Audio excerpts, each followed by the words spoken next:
I'm like, dude, you're not doing anything wrong. You just have to multiply your efforts. You have to do more of it. Don't be frustrated because you sent 3 LOIs and they all got declined. Like, dude, it's 3 LOIs. BAMFAM is an acronym that I learned from Alex Hormozy, which is book a meeting from a meeting. So anytime you have a conversation with any type of prospect, whether it's a storage owner, or I don't care if you're selling solar or if you're selling a water, whatever it is, right?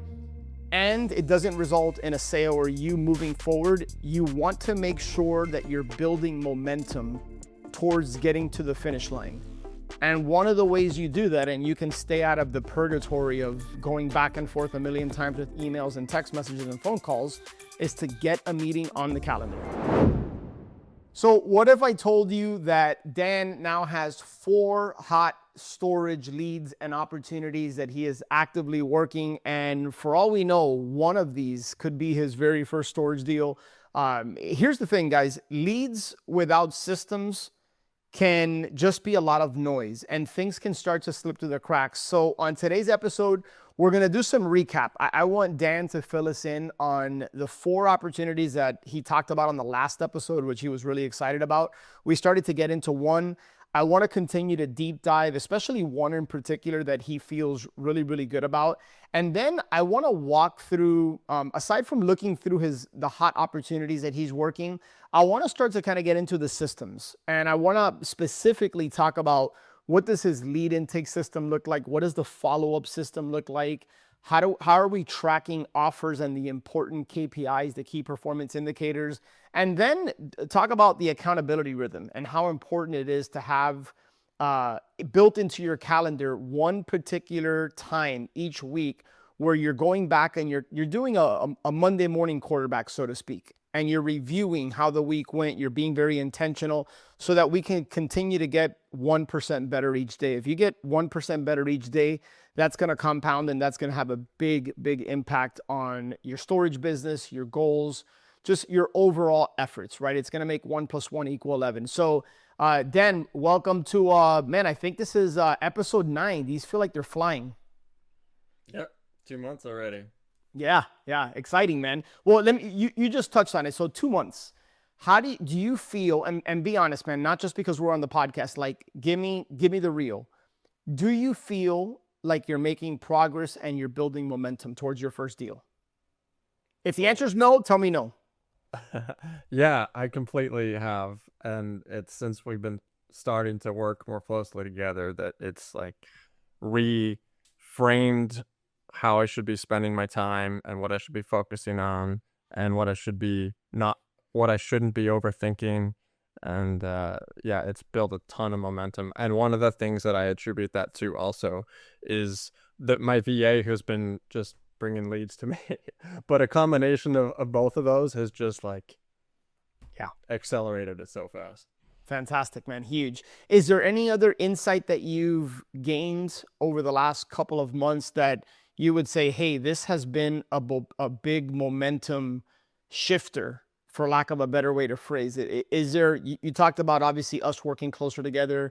Obviously every single week you're plugged into the Storage Wins community. You've been leading those underwriting calls, which I have to think has helped you. And not only have you built more meaningful relationships within the community, but I always say, if you really, really, really want to learn something and you want to achieve a certain level of mastery, like teach it.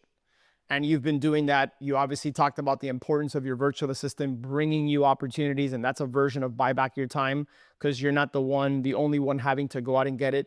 Anything else jump out at you or resonate over the course of the last couple of months since we started this, the season 2 of Storage Wins and we started working more closely together?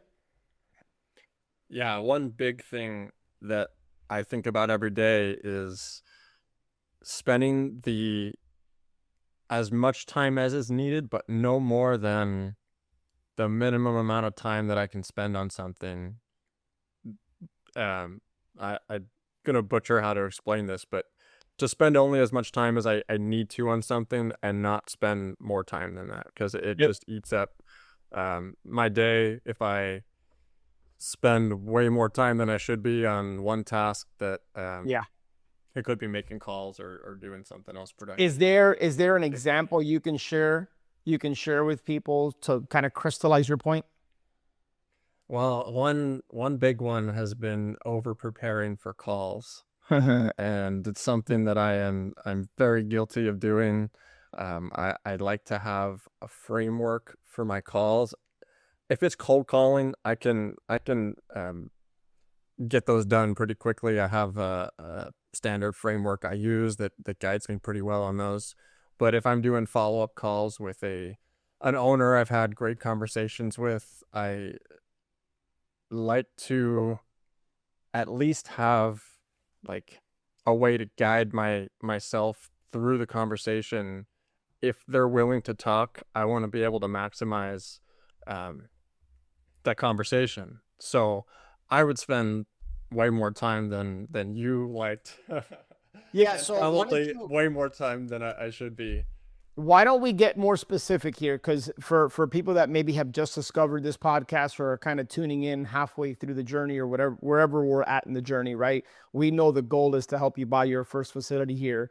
When we first started, right at the 6 month mark, which was I think before Thanksgiving 2025. So how much time were you spending? Why don't you like and be honest, like how much time were you spending preparing for a call? In other words, before you even pick up the phone and make the call, how much time were you spending preparing? Could be anywhere from 20 minutes to sometimes over an hour, Yep. just because I would like, I enjoyed having a breakdown of really to bring me all the way through the call, like things to bring up about ways to build rapport with them, depending on what our past conversations are, and following up on Mm-hmm. those, and Mm-hmm. following up on the info about their facility that I hadn't gotten yet. And um, I found it was very helpful to have, but it's also been eating up a lot of my time. So Yeah. it's Yeah. Eating up a ton of your time. And isn't it true? Because I remember you shared with me in some cases you didn't even have an appointment or a call scheduled. It was like, hey, you were just prepping and then you pick up the phone and you might not even reach them. yep. Right. Okay. So look, I think to give you kudos, like you prepare, brother. Like there's no denying you prepare. I think you were over preparing. In fact, I know you were over preparing. And there is something to be said for preparation breeding confidence, right? Like you're going into a pitch, you're presenting somewhere. Like there is definitely, absolutely something to be said for preparing. A lot to be said for preparing. I find that most people don't prepare enough. The pendulum had swung so far the other way for you that I think for you, and tell me if you think I'm wrong or push back, but you lacked confidence. And so I don't know that you believed in yourself enough that you could just pick up the phone and have a conversation like at a moment's notice with an actual storage owner. You felt like you needed to have every detail covered heading into that call. And one of the things I've challenged you with is a minute or two of reviewing some notes and preparing is perfectly fine, right? In fact, I encourage that. But spending 20, 30, 40, 60 minutes preparing for a call is just totally not necessary or needed. In fact, it's highly inefficient. And I don't say that to come down on you. It's just in case anybody else out there does that, I want you to get more comfortable being able to pick up a phone and just all you're doing is having a conversation with another human being that puts their pants on the same way you put your pants on.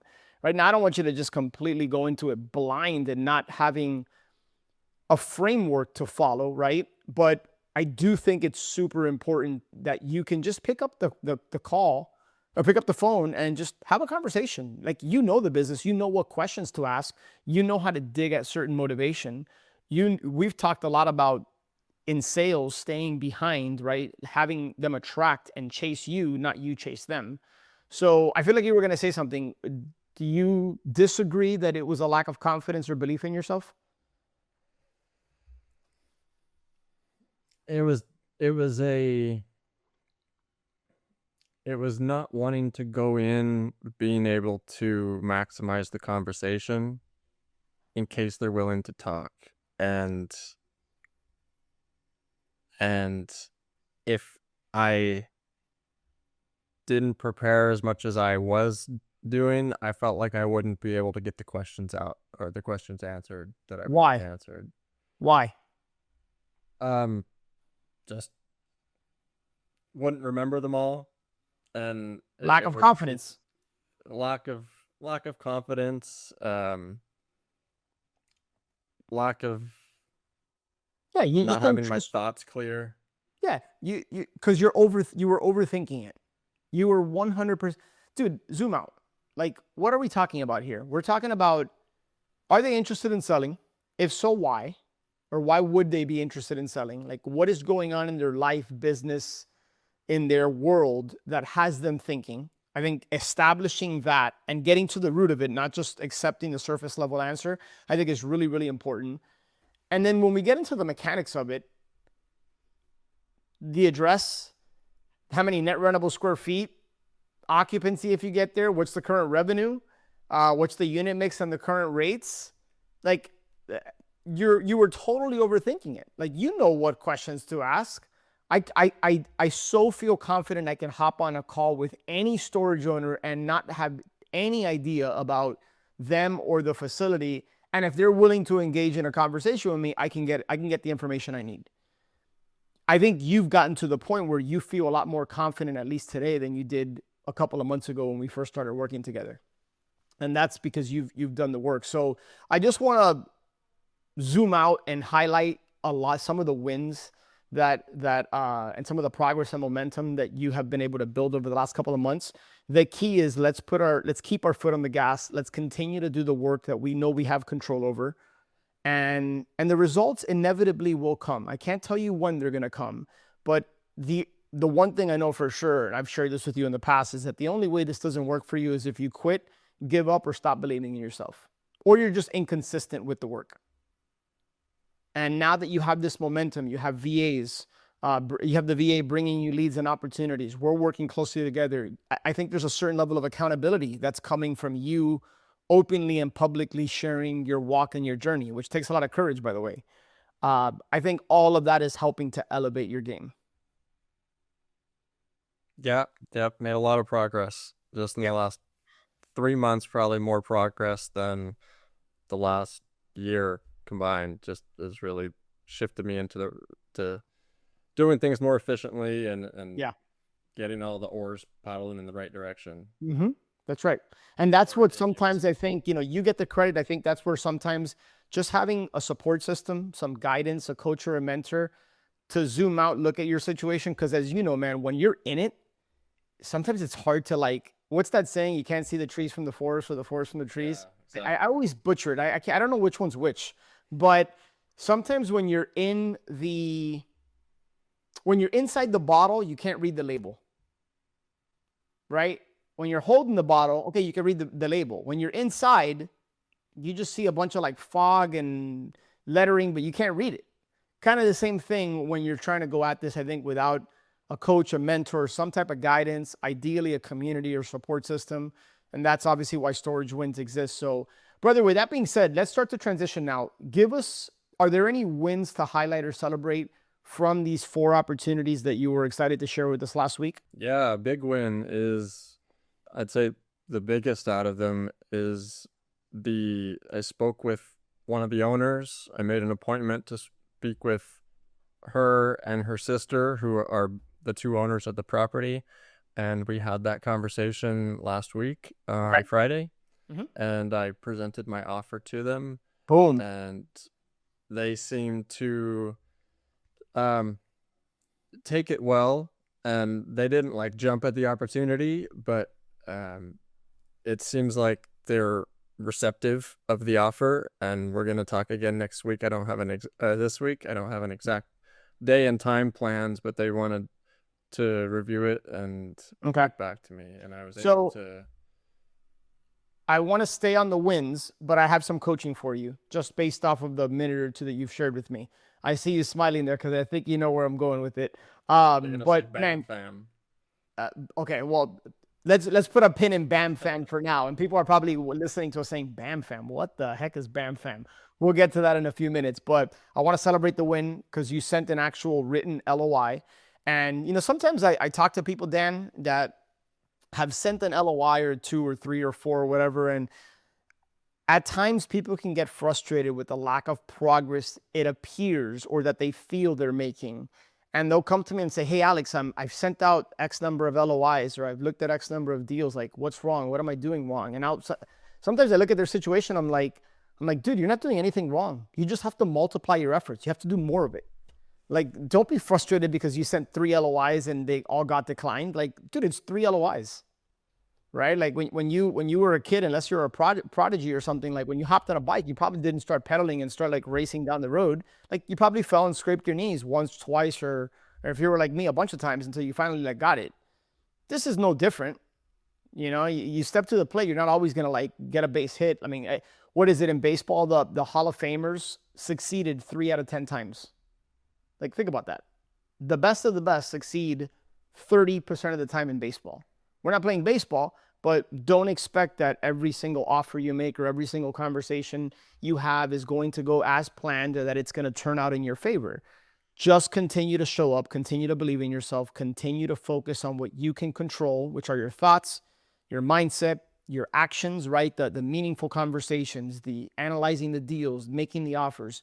Let's keep the focus, energy, and momentum on that. So you submitted an offer. Okay, now let's get to BAMFAM.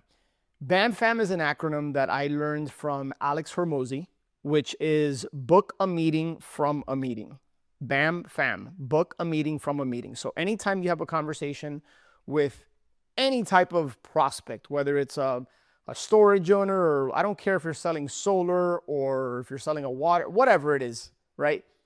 And it doesn't result in a sale or you moving forward, you want to make sure that you're building momentum towards getting to the finish line. And one of the ways you do that, and you can stay out of the purgatory of going back and forth a million times with emails and text messages and phone calls, is to get a meeting on the calendar. So did you just forget the whole BAMFAM concept, or did you like, what happened there that you weren't able to secure, even tentatively, by the way? Because sometimes it's like, oh, I'll have to check with my spouse, or I'll have to check with my partner. If that's perfectly fine. I totally get it. Why don't we do this? Why don't we just get something tentative on the calendar that works for you and I? You can confirm with your spouse or business partner or whatever, and then just get back to us and reconfirm. That way, and then I always tell them, and this is, number one, it's true. Number two, it's the whole chase versus attract. Hey, my calendar tends to get pretty booked up. Like, don't expect that you can just reach out to me last minute and get on my calendar. Like, I'm not sitting around here waiting for you to give me your answer on if you're going to sell me the storage facility. You want to flip that script in that frame. You want them wondering if you're interested or willing to move forward. And that's where building in that authentic, genuine scarcity and urgency can come in. It's like, hey, you're not a bank. You don't have unlimited funds and resources. Now, at the same time, I might be speaking out of both sides of my mouth because I feel like we live in a very abundant world. But let me ask you this. Are you able to take down 10 deals right now if you wanted to? Probably not. Right? Like that's a lot, even just from a time, energy, and bandwidth perspective. So share that with them. Hey, listen, I'm looking at other opportunities. I already have some offers in, which I know in your case is true. And so those are little breadcrumbs that you're dropping to build in some of that scarcity and urgency with the seller. So don't leave, going forward, I think the takeaway for you, Dan, is don't leave a call, especially with somebody who you've already submitted an offer. Don't leave a call open-ended. Like, hey, let's connect sometimes next week. It's too loosey-goosey. It's like, what does that mean? When are we meeting? What time? What day? Now you're wondering about it. It's taking up some of your mental energy and bandwidth. They don't feel like they have anything super secure with you. Versus, hey, this is important. Let's get something on the calendar. They know you're a real buyer now. So that's the first thing. The second thing is every single time I send a letter of intent or a purchase and sale agreement, a PSA, it has a deadline. Hey, if this offer is not accepted by this day and this time, null and void, expires, whatever jargon or terminology you want to use. I want to say I've reviewed your LOIs. Your LOIs have that, don't they? Yep. An expiration date? Yeah. Now, did you happen to make the expiration date like a week or two out? A week. Okay. I don't love it. I mean, look, it's not the worst thing in the world. I mean, if I would have heard 2 weeks, I probably would have been, I would have gotten a little bit more firm and direct with you here. Like, dude, what are you doing? Um, a week is not horrible, especially if they have a partner and they have to have conversations and all that. But man, ideally, I'd like to tighten that up to 72 hours.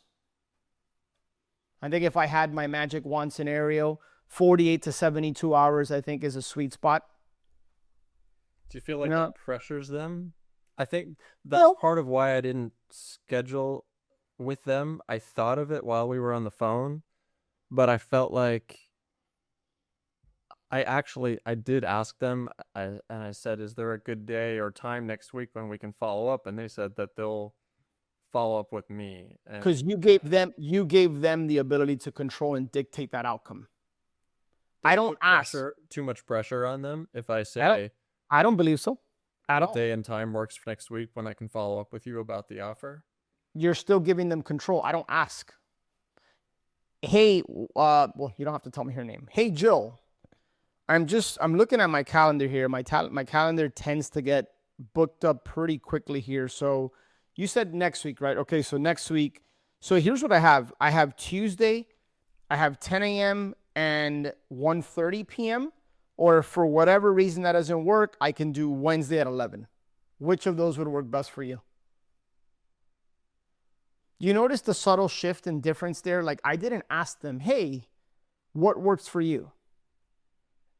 No, you want to take control. Now you want to do it in a way that feels genuine and authentic to yourself, right? Don't you're not like you're not grabbing their neck and like putting it in the water jug so that they could drink the water. You're just kind of like politely leading and guiding them there. But people want to be led and guided. Don't by asking the question. Now, let me backtrack. In sales, the person that's asking the questions is the one that is controlling that conversation. So you do want to ask questions and then do a lot more listening than you're doing talking. This is unique in that as you know, on normal coaching calls, I'm doing far less talking. I'm doing more asking questions. I'm digging deep, right? This is a podcast, and so we're modifying it, but it's still a coaching session. With sellers, I'm not saying, hey, Jill, when can you meet? Is it okay if I follow up with you?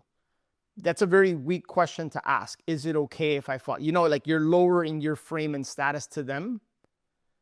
So, and you've read that book, right? By Oren Klaff. There's Pitch Anything, and then there's Flip the Script. Two books I highly recommend everybody read by Oren Klaff. I think his name is Klaff. Flip the Script and Pitch Anything. He talks a lot about frame control there. And I think it's really, really important that you lead and guide them. Hey, Dan, here's what I have. My calendar tends to get pretty booked up. And by the way, I'm off the role play. That's true. And you know that better than most, right? Like so, hey, look, here's what I have right now. So why don't we just tentatively book something, even if you have to connect with your business partner? That way I know I can at least carve out some time for you.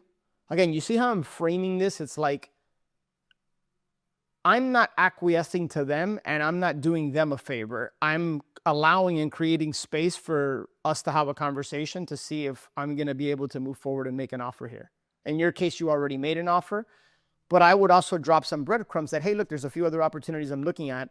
And so if we are going to work together, then you get what I'm saying? I'm not just leaving it open-ended. Yeah. Like, hey, get back to me when you want. You let me know. Is it okay if I'm not asking, is it okay if I follow up with you? They're interested in selling.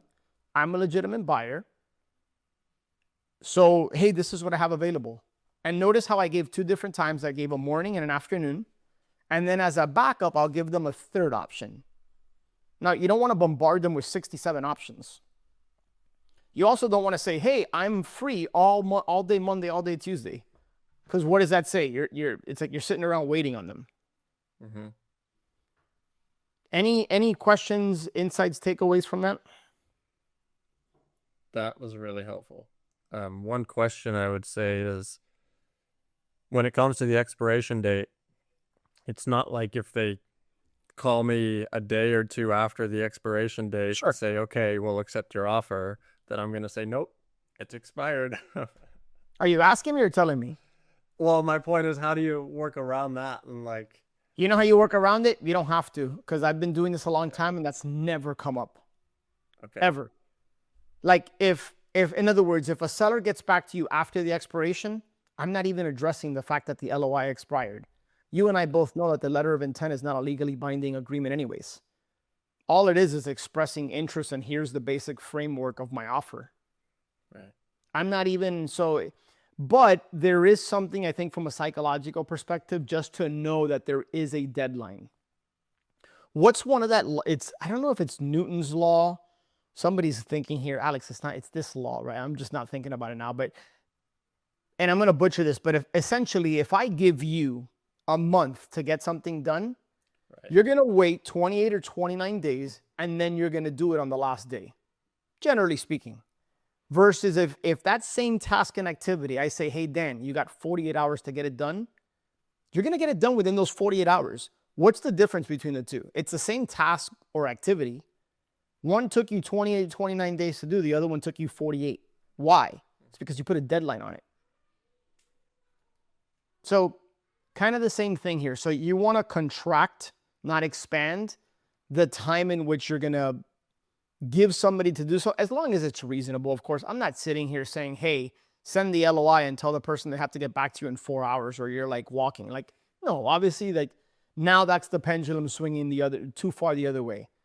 If it's if it's 48 to 72 hours, if it's 5 days, that's okay, right?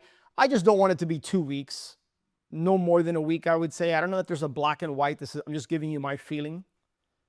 Now, if there's a unique circumstance or situation, seller tells you, hey, I'm going on vacation. Okay, well, hey, why don't I do this? Instead of, and this is the one time this is a time I would think maybe I wouldn't make the offer, is, hey, listen, why don't we do this? It sounds like you're not even in a position right now that even if I gave you everything you were looking for, that you're not in a position where you're able to take advantage of that anyway. Is that right? So why don't I do this? Why don't we set a day and time? We'll reconnect once you're back. At that point, if we were to come to an agreement, because I want to make sure that I'm working with somebody who's qualified, I guess, for lack of a better way to phrase it. I want to know that if I'm going to go deep into this process, they're an actual legitimate seller. Otherwise, I know that either way, I'm going to be focused on building trust and building rapport with that person, because if they're not ready now, that's okay. We'll put them in the follow-up system, which we'll talk about here shortly. And that way I'm staying front and center with them, whether it be through my email marketing, right? A drip sequence, whether it be through a text message campaign, phone calls, etc., direct mail. And there's a lot of different ways to stay in front of people. All right. So why don't we do this? So here's what I would do. You're supposed to, I might send a text and say, hey, listen, Jill, I know that her name's not Jill, but just for the purposes of the podcast. Hey, Jill, I'm just looking here. Things are my calendar's starting to get booked up here. I know you said let's touch base sometime. This is next week now, or this was last week to touch base this week? Last week to touch base this week. Okay, so today's Monday. Hey, listen, why don't we just get something on the calendar? Because my calendar is getting booked up here, and there's a few other opportunities that I'm looking at that I might be moving forward with. Both are true, because I would never tell you to say something that isn't true. Provided both are true, and I know the second for certain is true. I can't necessarily speak to your calendar, but provided both are true, drop those breadcrumbs, right? Because now there's some urgency there, and say, hey, listen, this is what I have available. I have Wednesday, whatever times you have, something in the morning, something in the afternoon, or for whatever reason, if that doesn't work, I have the next day at this time. Which of those would work best for you? Don't ask. Give them the options. If you say, hey, when can you meet? It's decision fatigue. Now it's like all these options. I want you to shrink that down. These are the 3 options. Pick one. Yeah. It's my Cheesecake Factory analogy. Have I shared that one with you? You get the Cheesecake Factory, you have 47 pages to flip through. The waiter comes, it's like, what do you want? You look around, it's like, I don't know. Give me a second. Hold on. There's like 27 pages you got to flip through. Versus, you ever been to like one of those, like a prefix menu where it's like they give you one page and you got like like 2 appetizers, like 3 entrees, and like 4 desserts. It's like, dude, I can make a decision a lot quicker because they shrunk my options. Makes a lot of sense. Same exact thing here. All right, I see your wheels turning in you, and I see you writing some notes down. What are you jotting down? Notes about narrowing the selection for the seller to limit decision fatigue. I think that's a great point that I need to make sure I remember. Okay. And here's one last thing I'll mention before we move on to the next opportunity. I think it's more important on these calls that you understand not just what we're doing, but why we're doing it. And yes, jot it down, incorporate it into like your checklist or framework, but I don't want you to add something else to your notes to feel like you have to go through and remember. That's why the repetition is so important.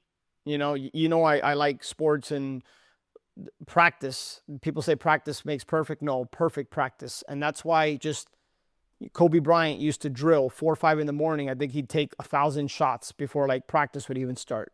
Right? People are getting in the gym at 6, 7, 8 a.m. and that dude already has like a full sweat and has put up 1,000 shots. He was just repetition, repetition, repetition. So that when he gets in a game, he's not thinking. It's just instinct. It's muscle memory. Same thing here for you. So don't feel like you need to have every little thing dialed in every time you get on a call, but make it a point next time you get on a call that you send an LOI, make sure you tighten the expiration, BAMFAM, book a meeting from a meeting, and then you lead and guide the person to drink the water. Narrow the options. Here are 2 or 3 options. What works best for you? Don't say, hey, Joe, is it okay if I follow up with you sometime next week? Like, when do you think you might have some time? When might you be available? Completely lowered status so that you gave that person the control. And when I say control, I don't mean like in a dictator kind of way. I just mean like take control of the situation. Take control of the fact that they're going to appreciate that. And do it in a way that obviously is you remain authentic to you. No, I don't want you to be something you're not. It makes perfect sense. Okay, beautiful. So let's move on. Reach out to that person, give them 2, 3 options. I'd love to have you come back when we do the next show and let us know how that unfolded and where you're at in the process. I know you're actively working. One thing for the benefit of those listening along, you submitted 3 offers, correct? 1, 2 for sure. Trying to think back. Yeah, I think you gave them 3 offers. Oh yeah, I submitted this. Yeah. And there was a combination of hey, just like straight bank financing. There was some seller financing. There's a hybrid in there. So I always like to give a couple of options, 2 or 3 options when you make an offer, and then continue to build some rapport along the way. Just always focus on building that bridge of the relationship bridge. Okay, so you're working that one. There was another one that you mentioned, one of the other 4 that you were working that I think you felt pretty good about. Yeah, there are a couple of them actually that I really need to spend some time and get offers over to them on. One of them is sort of similar in size to this one. It's 300 units and the seller's ready to retire and sell. They want to sell by the end of this year, so that doesn't leave them a whole lot of time to find a buyer if they want to close by the end of the year. And it's run pen and paper. They don't have software for it, and it just shows a lot of these characteristics that we're looking for of again, using the term the unsophisticated owner operator. And this was a cold calling lead from your virtual assistant. Yep. Okay, beautiful. And what's their reason for wanting to make sure that they sell by the end of the year? They said tax purposes, I think, but I mean, I've heard people say tax purposes for why they'd want to sell by the end of the year, why they want to wait till next year to sell. Sure. I don't know. Depends on what their CPA is telling them, but Yeah. they Okay. said they No, just want that sounds like a perfectly legitimate reason. I might next time you get on a call with them, I might dig a little bit more into like because the more that you understand about their situation, their goals, and their motivation, it just gives you more ammo to be able to structure a win-win offer. So I think a mistake a lot of real estate investors make, and storage is no different, is they'll just take the surface level answer as to why somebody's interested. And sometimes it takes a little prying. Like you gotta really dig in or peel the layers back to really get to the heart of why they're selling. You know? Okay. So we got that. Is there anything it sounds like you got pretty firm grasp on how to handle that. And is there anything else we need to dive into as far as that's concerned? Or do you feel pretty good about the direction of that opportunity? The only information I have from her so far is the revenue, the monthly revenue. I need some more information from her on that. Just a little bit more info about that deal. They've owned it for 35 years and they're open to seller financing and they want to sell sooner rather than later. And Okay, but when you spoke to them, was it just a short, brief conversation? Like what took place on that call initially? yeah, it wasn't that long of a conversation with them.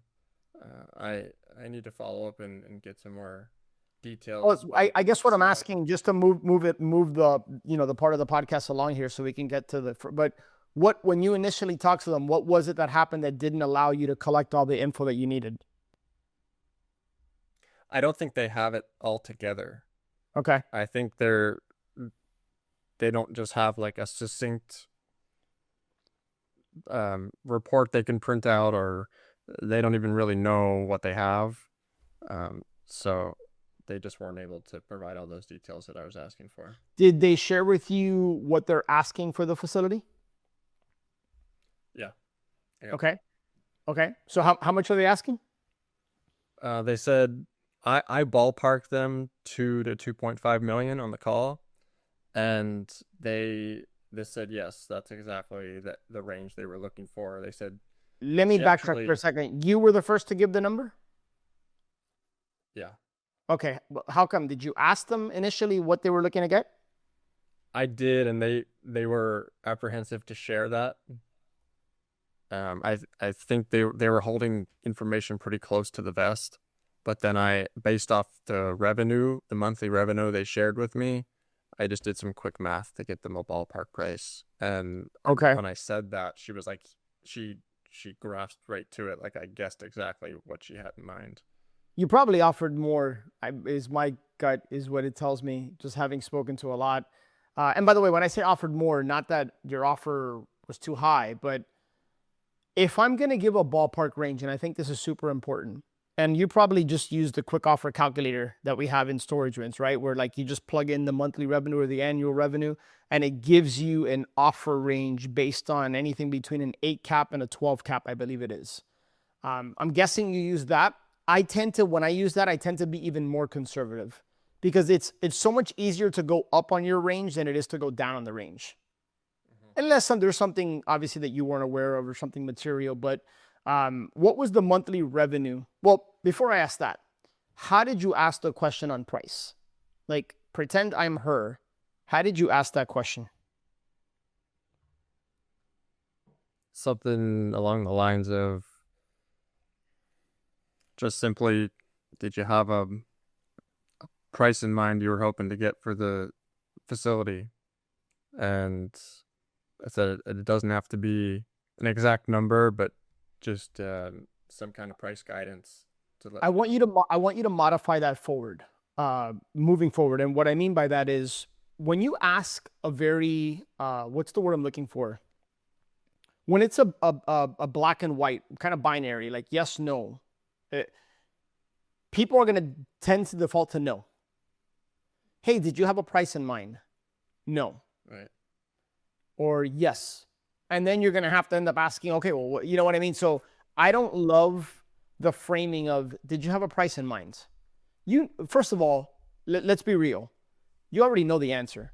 So to me, that's a throwaway question. The answer is yes, because what seller doesn't have a price in mind? Doesn't exist. I've never met a seller that didn't have a price in mind. I've met plenty of sellers that aren't willing to share that. That's a different conversation. Never met a seller that didn't have a price in mind. Even when they weren't interested in selling, they have a number in mind, right? So I don't love the question because A, you already know the answer. The answer is yes, they have a price in mind. What you're really trying to do is like, don't tiptoe around it. Like, let's get to it. Hey, Dan, just kind of ballpark, what were you thinking you might want to get for your facility? You can't tell me yes or no. Doesn't make sense. Mm-hmm. You know, hey, ballpark, what were you thinking?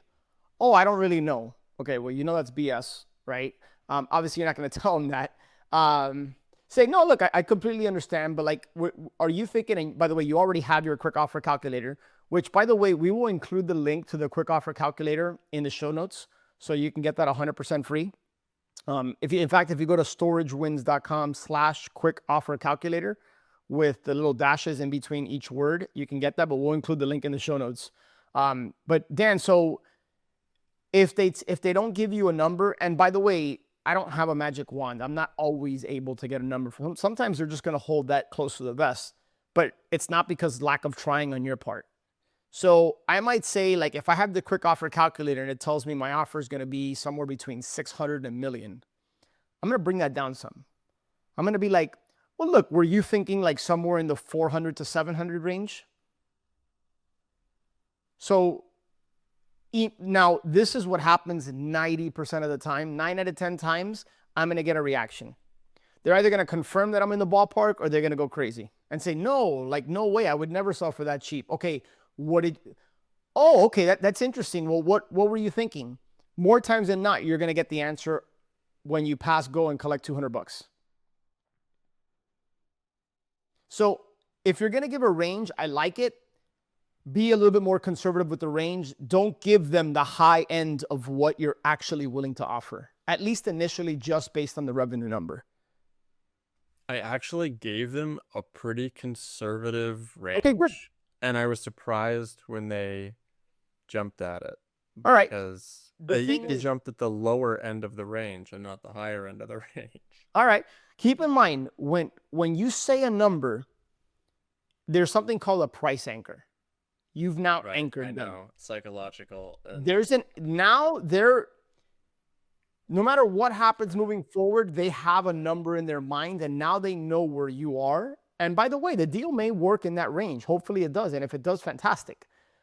But if for whatever reason it doesn't, you need to be able to explain to them, hey, listen, I was going off of this revenue and we actually found out it's this. So you have to justify why you're going down. But now you've anchored. So make sure that if you can't get a number and you're going to anchor them, that you're being conservative. And to me, that serves twofold. You're either way, in my opinion, you can't lose, because you're either going to win and they're going to confirm and you know you're already being conservative, or B, they're going to tell you no, and then you're probably going to get their real number or a ballpark. All too often, I give conservative ranges, and I'm told by the seller, like, you're 30% off of what I had in mind, or I'll say like $4 million roughly for an offer, and they're looking for like 6.5. So I usually come in pretty darn conservative, and this one just happened to be like, okay, good. Right. All right. I don't think you're doing anything wrong, man. Perfect. I don't think you're doing anything wrong. All right, good. So you're in the range. How did you end the conversation? Like, what next? I don't think she had a lot of time to talk. Okay. And I need to just call her back. And so there was no BAMFAM on this one either? I didn't book a meeting from a meeting on this one. Brother, okay, that's gonna be your focus point moving forward. You are not allowed. You are not, at least not for lack of asking and trying. you are not allowed moving forward to have a conversation with a storage owner without BAMFAM. Because you're just setting yourself up for like, I can't think of a positive or a benefit that comes from you just leaving it open-ended. Hey, let's just connect sometime in the future whenever we're both available to connect. It's like there's way too much benefit to BAMFAM, to book a meeting from a meeting. It's going to save you time and energy. You're not wondering about it. You like the deal. You know the deal could work within your range. Now you're probably thinking about it and you're like, oh, when am I going to follow up? Should I follow up this day? Should I follow up that day? What if then you do follow up and you can't reach her. Should I leave her a message? What message do I, like, it's occupying all this energy because there's not a system in place and you're not following that rule. So going forward, let's just eliminate all that fatigue, right? We don't need you running like the race that doesn't have an end in sight. BAMFAM. Hey, Julie. The reason, go ahead. the reason I haven't done it is because I feel like it pressures them into That's it. That's in your head. I don't feel like that at all. And by the way, I don't think I've ever had anybody tell me, oh, I'm feeling pressured by you. In fact, that I can remember, I don't think I've ever, because I don't feel like I pressure people. In fact, I feel like I give them, oftentimes, and you know this, oftentimes I push people away. Like, hey, this is not a fit. Hey, I don't think I'm going to be the best buyer for you. Hey, I don't think I'm going to be able to give you what you're looking for. I don't pressure people at all. That's not my style. I don't like that approach, right? There's a coach of mine says, are you going to be Mr. Rogers or are you going to be Mr. T? Right? Mr. T is like in your face, like screaming, yelling, pushing, pressuring. Mr. Rogers is like, hey, all right, you know, that type of. So you got to identify with one or the other, and you're certainly not Mr. T, right? And by the way, neither am I. That's not my style and approach. So, but it's in your head that you feel like you're pressuring. So like, let's role play it because I'll be the storage buyer, right? I get all the information. What did she say or do that made you feel like she was tight on time? Did she just flat out tell you? thinking back on the call. I honestly, Okay, it's probably more in your head than it was in her head, or the reality of it. Maybe something gave you the inclination that she was tight on time, and maybe your spidey senses were on, or maybe they were off. But either way, I'll say, hey, listen, Judy, before you run here, my calendar tends to get pretty booked up, and in fact, there's a few other storage deals that I'm looking at that I've made offers on. There's a few things I like about what you shared with me, and I think there might be an opportunity for us to work together. I'm not quite sure yet. Why don't we do this? It sounds like you might be a little bit short on time. I appreciate you taking the time to talk to me. Here's what I have available. And now in this case, if it's a Friday, I'm not going for like a Saturday or Sunday call in all likelihood. I'm probably going for a Monday call or a Tuesday call. If it's a Monday, I'm not like shooting for Friday either. Unless there's something in the conversation that tells me their time energy is going to be occupied with something really important. Like I talked to somebody recently that had a death in the family. It was like an aunt or something. Feel the situation out. Just use common sense. I'm not going to try to get a call on the calendar for a day or two if they're dealing with a death in the family. Like, so feel out the situation. But generally speaking, if I'm speaking to somebody on Monday and I just caught them at a bad time, I'm giving them 2 options tomorrow and an option on 2 days from now. If for whatever reason it doesn't work, they're going to tell you, oh, I can't do that, but I can do this, versus the open-ended back and forth.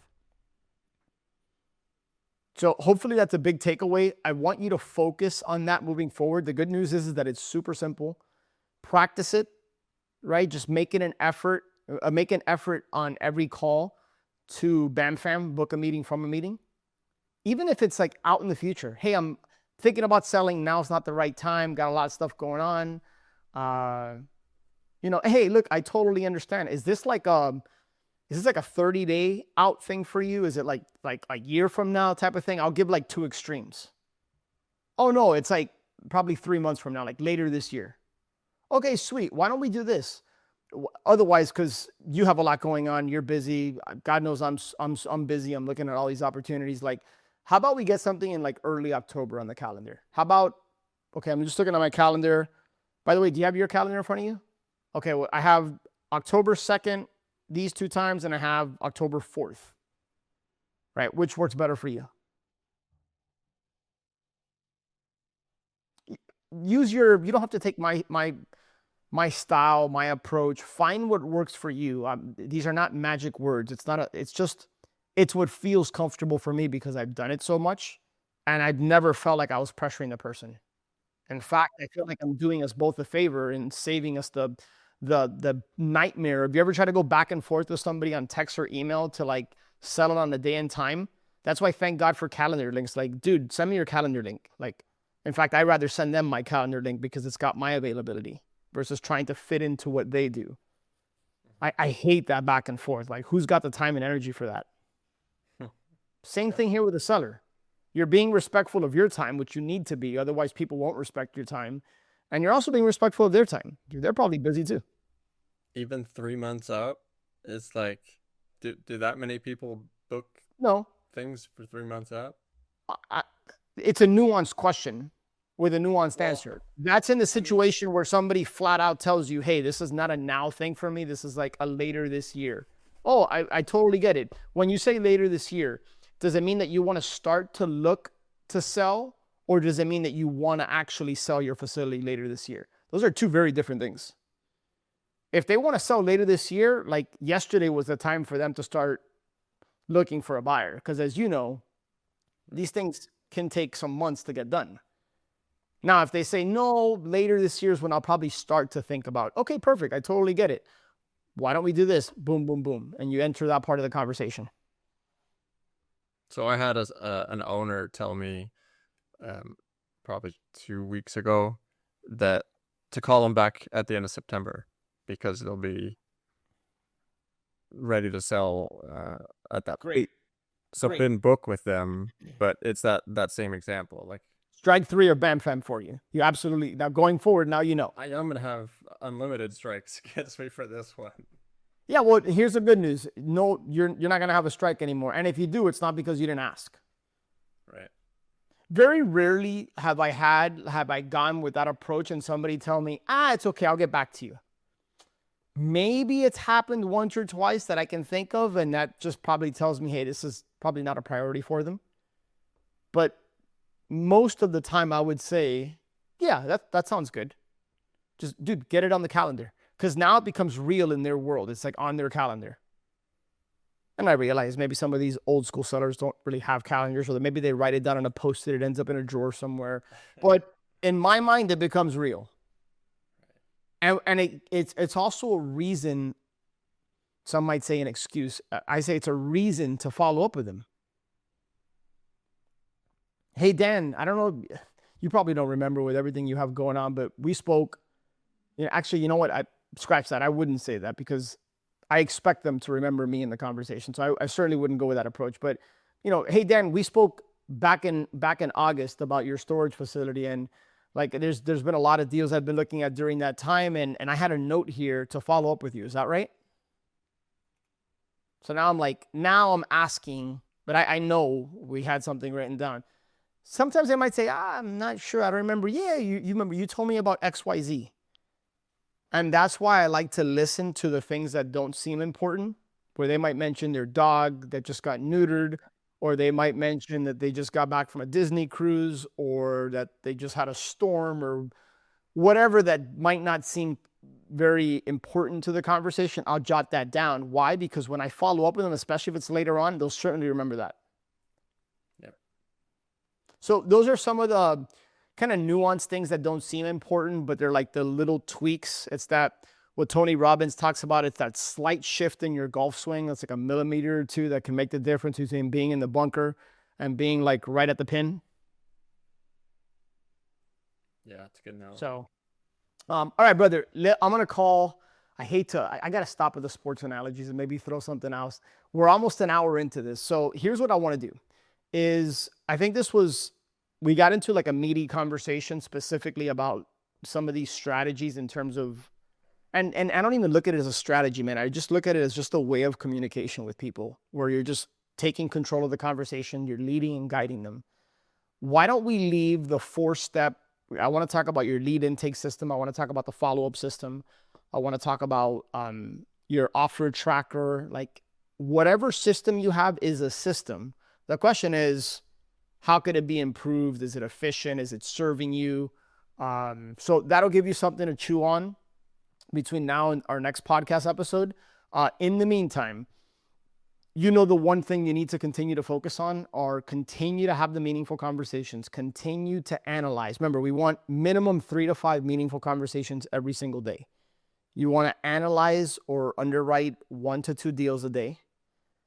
Offers. I want you to get your offers up. How many offers did you send in the last week? 2. Okay. Dude, look, that's big jump from where you were months ago. So that's to be celebrated. I'd love for you to bump that up a little bit. If you can get to 3-4 offers a week. Like, dude, you get to 3-4 offers a week.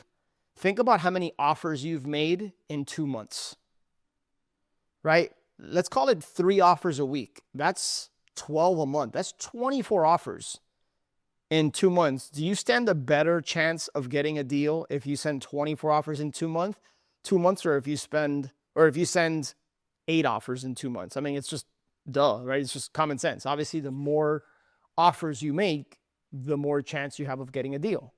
So you're doing everything right. I just need you to multiply your efforts now. Just like you have a VA making you, bringing you leads and opportunities, I need you to start cranking out more offers that are on the conservative side, but let's get more offers out. Yeah. All right. So you have 4, as a wrap here, you have 4 hot opportunities from last week. You've sent 1 offer out of the 4.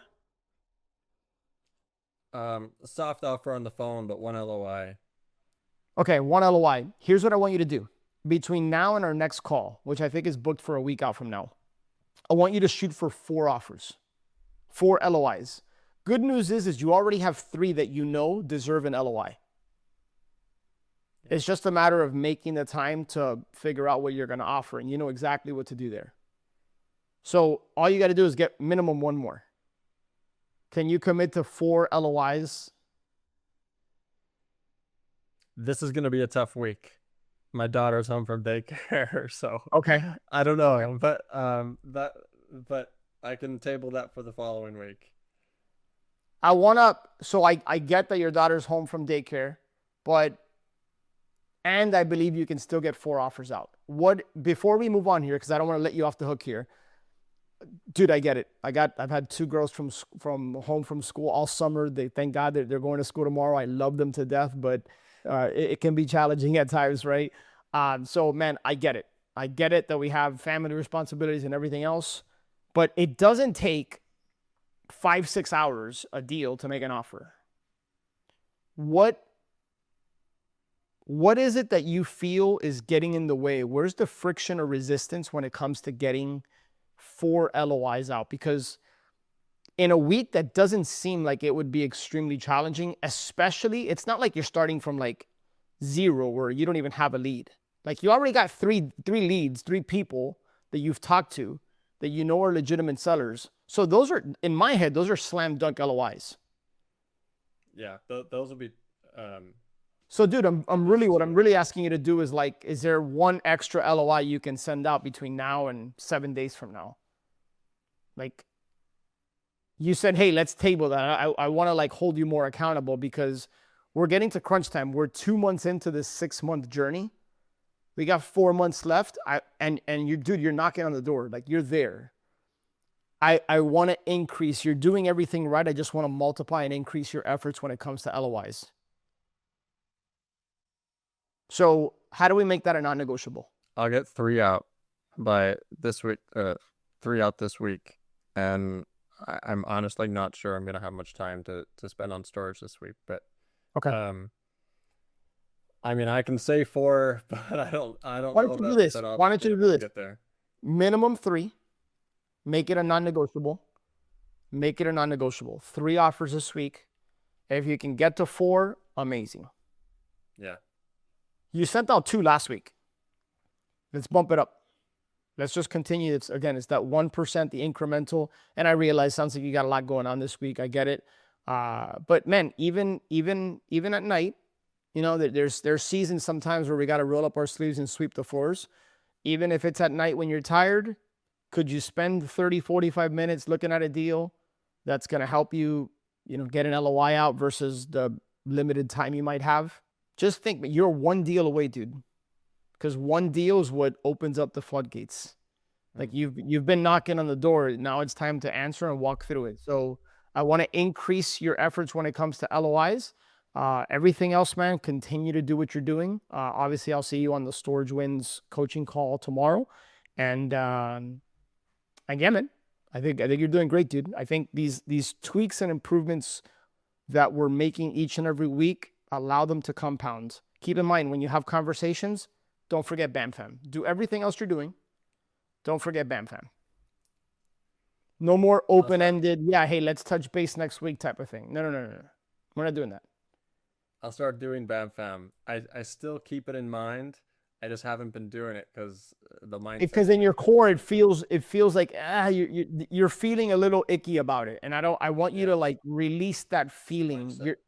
Dude, it's 100% mindset. It's not pressure. You're being respectful of your time and theirs. Dan, hey, now, this is the last thing I'll say, and then we'll wrap this podcast. Let's say we didn't have a podcast scheduled for next week. Be honest with me. Don't feed me here just because we're on, we're doing this podcast. Which option do you prefer? Okay, I'm going to shoot you straight. Hey, Dan, this was an awesome podcast, brother. Man, I really look forward to next week's show. I don't see anything on the calendar, but let's just touch base at some point in the next week and we'll figure something out. Okay, boom. That's option A. Option B. Dan, awesome podcast, brother. Absolutely love the progress and momentum you're building. Dude, let's continue to build on that. What did I just do? I just benefit. Let's continue to build on that. Brother, here's what I have. Why don't we do Monday at 11 a.m. or I can do 3 p.m. or we'll do Tuesday at 1 p.m. Which of those works better for you? All right, stop, pause. Be honest. Which option do you prefer? Being on the other side of it. It's obvious. It's obvious. So what is there to feel? I don't feel any pressure. Did you feel pressure? No. Why would you feel pressure? It's just in your head. It's just a mindset thing. Yeah. All right? And maybe you have a different approach. Use your approach as long as you're leading and guiding. I lied. I said this would be the last thing. Let's do this one last thing. Role play it with you doing it now. I'm a storage owner. I have a facility to sell. And we're wrapping up the conversation. I don't have, hey, Dan, I'm sorry. I've been running this thing since my grandfather gave it to me. We got a general ledger that I got to dig up somewhere. And I'll get you that information. Am I role playing? This is where you want to jump in now. Okay. Yeah. Okay. That's great. I'd appreciate if you'd be able to find that before the next time that we speak. I have availability on Wednesday at 10 a.m. and 11:30 a.m. And if that doesn't work, we could do Thursday at 10 a.m. Okay. Awesome. What was the second time on Wednesday you said? 11:30. Okay, yeah, let's do that. Great. And that'll just make sure we're on the same page for when we can expect to talk next. Boom. Okay. The only thing is you started to lower your voice at the end there, right? So confidence, right? Project your voice, communicate with confidence. I like it. It's good. The only thing that I would tell you that I think we could make it a little better is give them a reason and a benefit. Hey, awesome Joe. Dig up that general ledger because when you're able to get me that information, notice that I didn't say if, when you're able to get me that information, it's going to help me give you the best possible offer. Does that sound good to you? Yeah, that sounds great to me. It's a benefit. Do they want the best offer or do they want any offer? They want the best offer. Right. So I just tied now something they want to a reason to get that information. Okay, beautiful. Hey, listen, my calendar tends to get booked up here just looking at these opportunities. How does this, so those are two little micro things you can insert that I think would make it even a little better. But I think if you just focus on BAMFAM leading and guiding the conversation, that will help you. And then project confidence. I realize I put you on the spot, and role playing always feels a little weird, especially when you're, others are. So I totally get that, dude. But just be mindful of don't like shift your voice down unless you're being strategic with when. That's a whole sales thing that we can get into another time. But just be mindful of communicating with confidence and not like lowering your frame or status. Okay, cool, man. And do it in a way that just feels genuine to you. Like I'm myself. I'm not some sales guru, dude. Like these are just things that I've learned, I've studied, I've got coaching on, and then I've just applied them and I've kind of found my way. Find your way, but understand what we're doing. Because when I do these things that I'm talking to you about, I feel super comfortable. Like I don't feel like I'm pressuring them at all. Mm-hmm. I just don't want to go into a back and forth. Like I got way too many things to do. I got family, I got my wife and kids, and I got a business, and you and others in our store. Like I got too much going on. I'm not gonna be chasing somebody, like trying to figure out a day and time. Sound good? And then so next week we'll talk about, we'll get specifically into the follow-up system. In the meantime, non-negotiable 3 offers. If you can do the stretch and hit 4, amazing. We're rooting for you, dude. We want to celebrate that on the next Storage Wins call. I know we already have it booked, so there's no need to BAMFAM. But hopefully this podcast episode was helpful for others as well. So with that being said, make sure that you are subscribed here to the Storage Wins podcast. And with that being said, I'll connect with you on the next one. Take care, everyone. Thanks, Alex.